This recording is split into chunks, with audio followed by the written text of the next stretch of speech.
Sa isang mundong puno ng hiwaga at misteryo, may isang mahiwagang espel na siya nagbibigay ng swerteng numero sa sino mang makakagawa nito at makakapagsambit nito.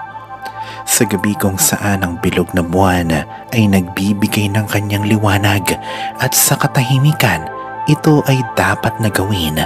Kung ngayon ka pa lang sa channel na ito, ay huwag kalimutang i-like at i-share ang video na ito. Mag-subscribe ka na din at huwag kalimutang pindutin ang bell para lagi kang updated sa mga bago pa nating magic spells.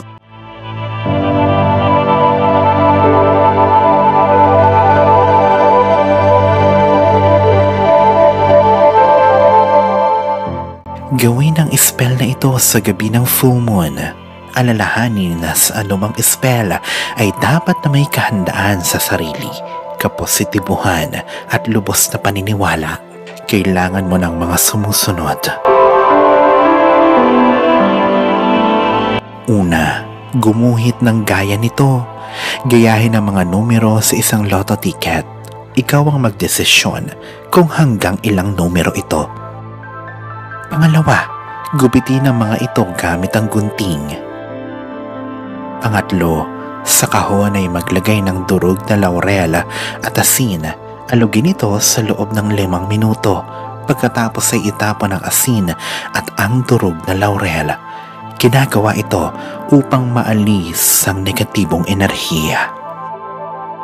Pang-apat, sunod na ilagay isa-isa ang mga nagupit na numero mula sa papel at saka sabihin ito ng dahan-dahan ng 1 beses lamang. Mihi percent numera per dominum Deum nostrum. Panglima, takpan at alugin ito sa loob ng 8 segundo.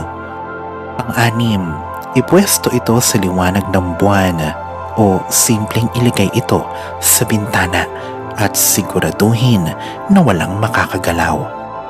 Pang-7, kinabukasan, buksan ito ang mga papel na nakatihaya na madali mong makikita ang numero, ang siyang mga swerteng numero mo. Pang-8, isulat at itago ang mga numerong nakita mo. Ang mga numerong ito ay hindi lamang swerteng numero sa sugal, kundi ito ang siya ding magiging swerteng numero mo para sa lahat ng bagay.